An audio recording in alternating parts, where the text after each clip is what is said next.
Hello, barbecue enthusiasts. It is the last day of September 2023. I'm rather embarrassed to demonstrate that my proclivity for the purchase of expensive outdoor cookers continues. If you're watching this video, you very likely know you're looking at a Nomad portable outdoor grill and smoker. Now, I have to admit that 2 weeks ago, I'd never even heard of one of these things. But coincidentally, we came back from our sailing vacation this year with a desire to look into a charcoal grill for the boat.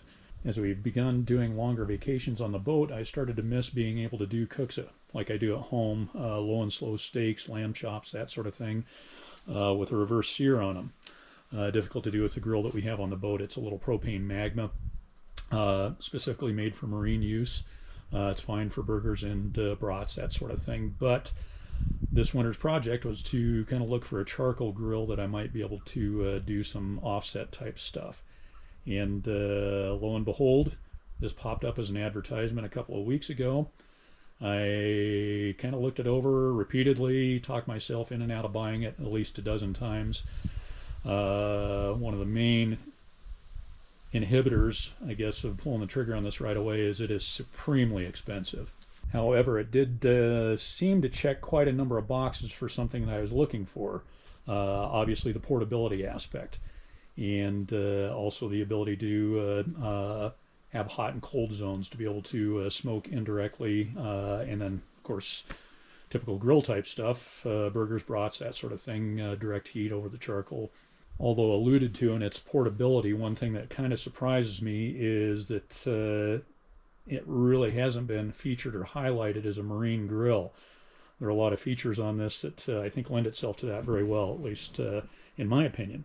I won't go over all the features of this. There are plenty of videos out there that highlight the features and so forth. It does have some strips on here. They give it some non-skid. Probably not terribly useful for a boat. You're not going to be cooking underway more than likely. But obviously the ability to fold this up into a relatively compact package is a plus. You've got some grates rather that are reversible. So you have something that's going to contain things like brats. If you do happen to be on a boat and it's pitching and rolling a little bit, either at dock or at an anchorage, your stuff may not roll off. May not.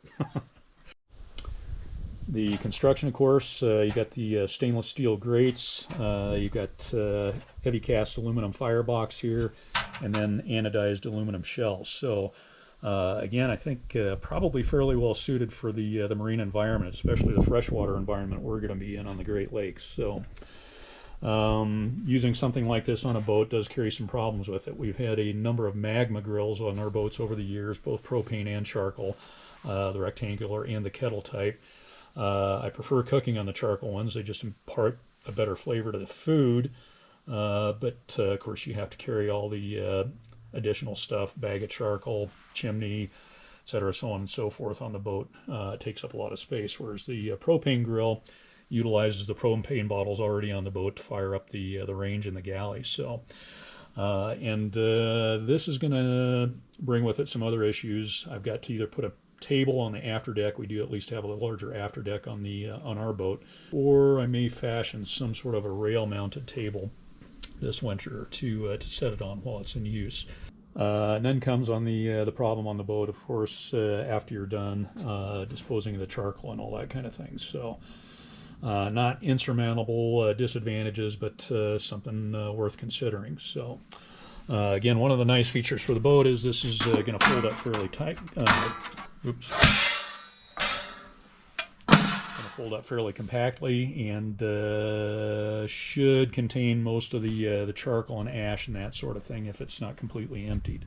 Again, won't go into great detail here. There are other and better videos about that you can find elsewhere. I've noticed on some of the videos there are older versions of this grill that only have two vents. This one has vents on both sides, both the bottom of the firebox and the lid when this is closed. And with 3 detents, and you may get the vent to stay in some positions in between those as well. So I haven't used the grill yet, so I don't know how it's going to function. Also worth noting that I'm not going to have an opportunity to use this grill until July of next year at an elevation 8,000 feet lower than the elevation we're at right here. So the performance is undoubtedly going to be a little bit different. So any practice cooks I do on this here are probably not going to be terribly relevant to the cooking we do on the Great Lakes. But nonetheless, I'm going to give it a shot. Okay, so that basically covers the feature of the grill. I think I probably left something out, but as I say, there are other videos available that will highlight all of that. These, by the way, are magnetically held in place. The magnets on the lid are quite weak. It doesn't hold the full weight of the grill. So if you do get the optional, I'll have a remark about that here in a minute.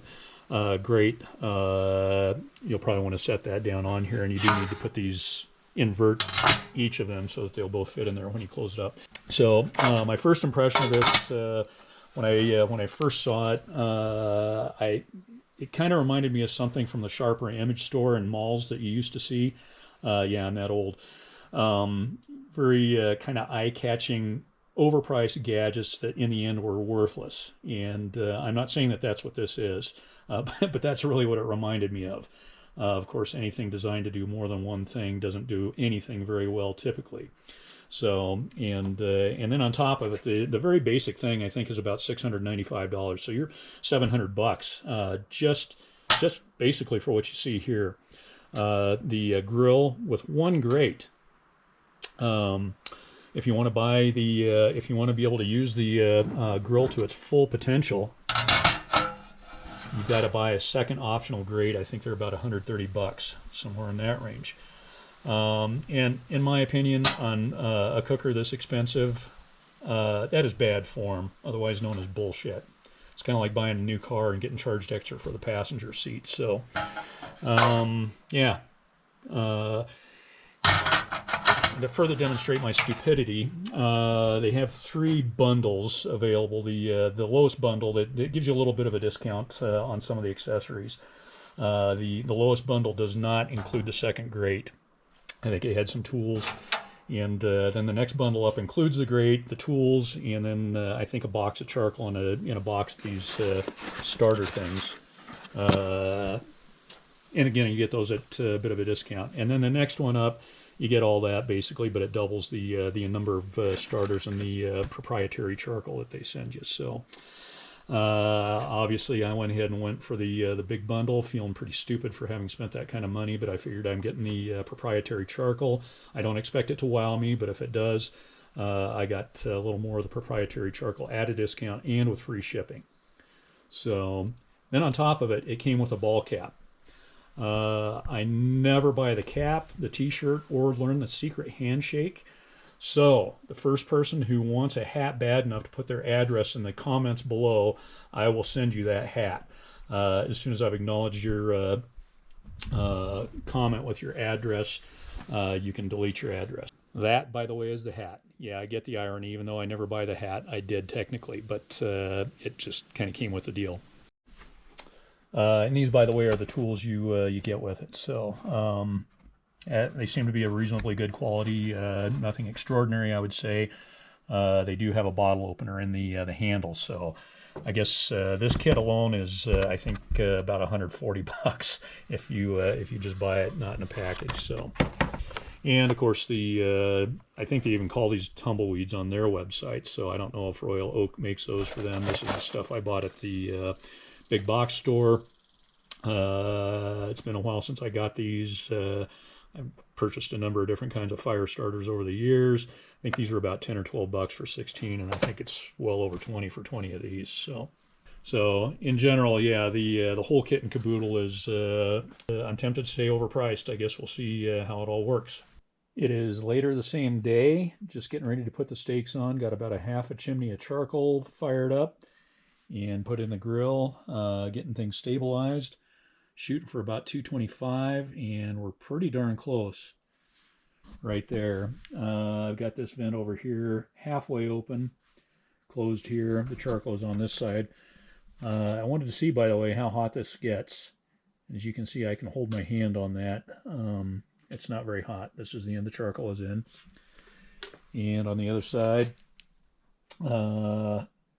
the bottom is closed and we're wide open on the top. So, and just out of curiosity, I did season the grates today, but we're right at 225. That's where I want to be. So I'm going to go get some steaks and put them on. Okay, so this is where the limitation with compact and portable comes in.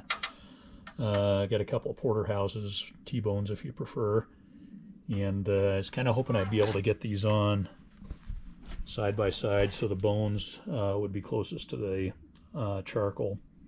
The heat source, obviously much too wide, and I figured that wasn't going to work. Having them situated the way they are but rotated this way also didn't work. The grill closes on it, and the probe was going into the meat over here. So this is the only way I could do it. I think partway through the cook, I'm going to have to swap these around so the other one gets a little closer to the heat source. But I guess the good news is it did leave me a little room for the oven thermometer. I need to get this closed up again. And I damn near forgot to throw a lump of oak on.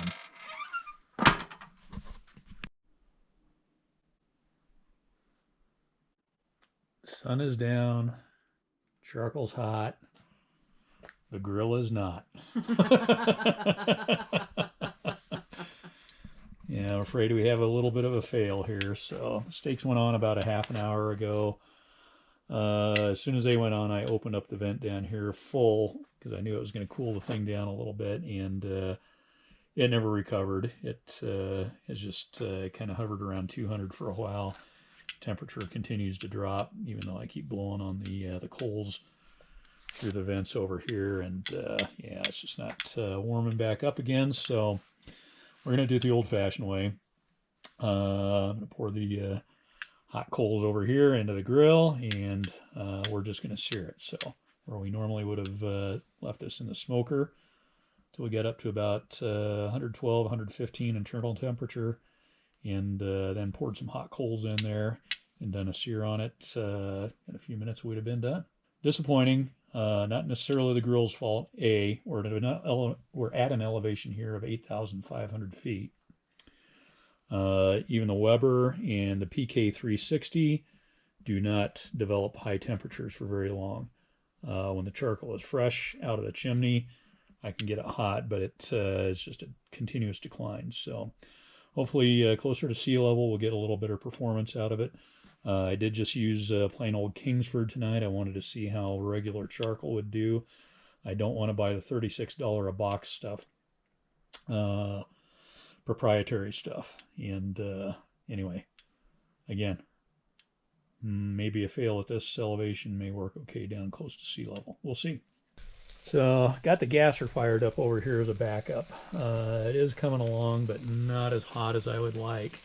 I am kind of curious though. Let's see how hot the bottom of this thing gets. So with the whole firebox filled with charcoal in the neighborhood of 190 degrees.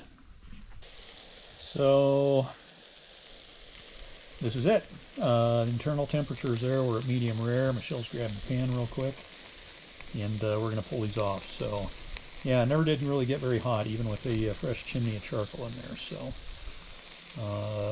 not even hot enough to get any flare-ups or anything. It's been a slow process getting there. Anyway, again, may not be the grill. Have a dandy day.